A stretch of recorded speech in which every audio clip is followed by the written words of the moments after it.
할렐루야, 반갑습니다, 여러분. 계속해서 말씀을 나눠보도록 하겠습니다. 요수아서 10장 1절에서 5절까지 한번 읽어보겠습니다.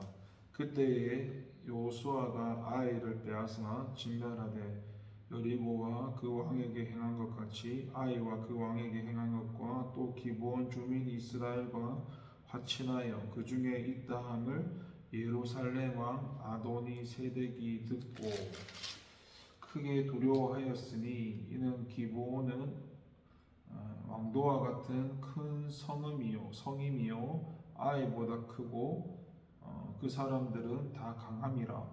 예루살렘 왕 아도니 세덱이 헤브론 왕 호함과 야르뭇 왕 비람과 라기스 왕 야비아와 에글로 왕 드빌에게 보내어 이르되 내게로 올라와 나를 도우라. 우리가 기브온을 치자. 이는 기브온이 여호수아와 이스라엘 자손과 더불어 화친하였음이라 하매 아보리 족속의 다섯 왕들 곧 예루살렘 왕과 헤브론 왕과 야르뭇 왕과 라기스 왕과 에글론 왕이 함께 모여 자기들의 모든 군대를 거느리고 올라와 기브온에 대진하고 싸우니라. 아멘.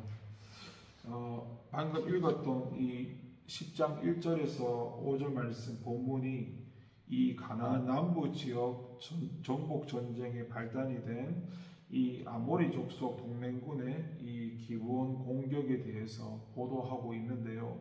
이 기브온은 이스라엘과 화친함으로써 이스라엘의 관할하에 있었고, 그런데 기브온은 당시 베델이나 아이성보다도 크고 강력했고 가나안 중심부에 위치하고 있어서 가나안을 남북으로 양분하는 매우 중요한 거점이었습니다. 따라서 이 기브온의 항복은 가나안 족속들에게 치명적이었고 그 중에서도 기브온에서 가장 가까운 곳에 위치한 예루살렘에게는 심각한 위협이 되었습니다.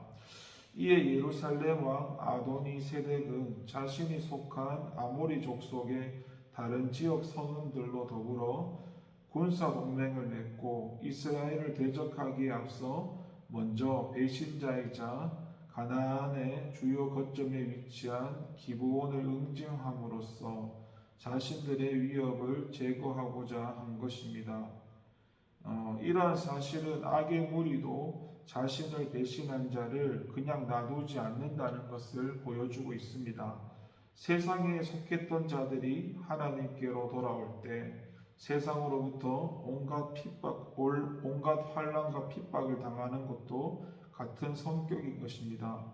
하지만 하나님께서는 하나님께 돌아와서 하나님께 속한 자들을 늘 지켜 주시고 보호하여 주시기 때문에 성도는 세상에서 환난을 당하지만 안전할 수 있습니다.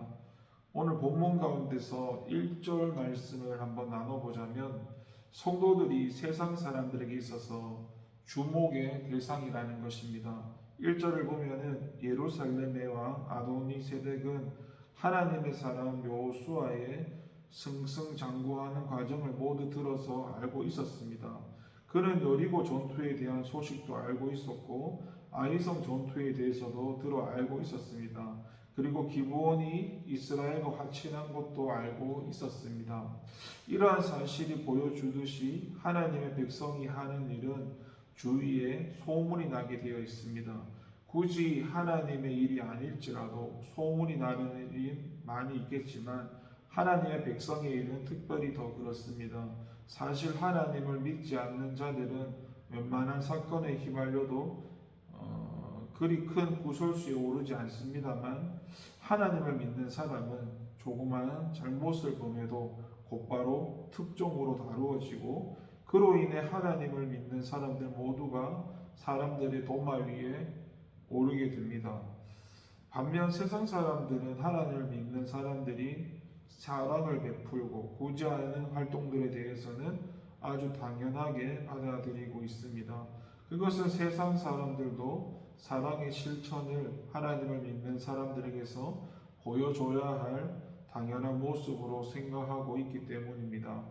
그래서 명예나 상을 기대하지 않고 묵묵히 하나님의 사랑을 실천해 나가는 성도들에 대해 사람들은 하나님을 믿으려면 저렇게 믿어야 한다고 말을 합니다. 그리고 나아가 그런 하나님의 사람들을 통해 하나님을 믿고 또한 사랑의 실천에 동참하게 되는 것도 볼 수 있습니다. 우리 하나님을 믿는 자들은 연극 무대에 있어서 스포라이트를 받는 배우와도 같습니다. 그것은 예수님께서 너희는 세상의 빛이라고 말씀하신 것에서 이미 알 수가 있습니다. 그래서 우리 하나님을 믿는 사람들은 세상에 감출 것이 없는 투명한 생활을 하기 위해 힘써야 합니다.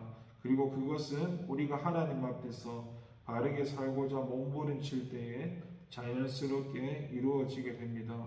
저와 여러분 모두는 세상의 빛된 자들로서 이 시대의 최고의 시선 집중이 되는 대상임을 명심하시기를 바라겠습니다. 기도합니다. 하나님 아버지 감사합니다. 오늘 하루도 하나님의 다스림 가운데 말씀에 순종하며 성령의 지도와 인도를 따라 살아가게 하옵소서. 감사드리고 예수님 이름으로 기도합니다.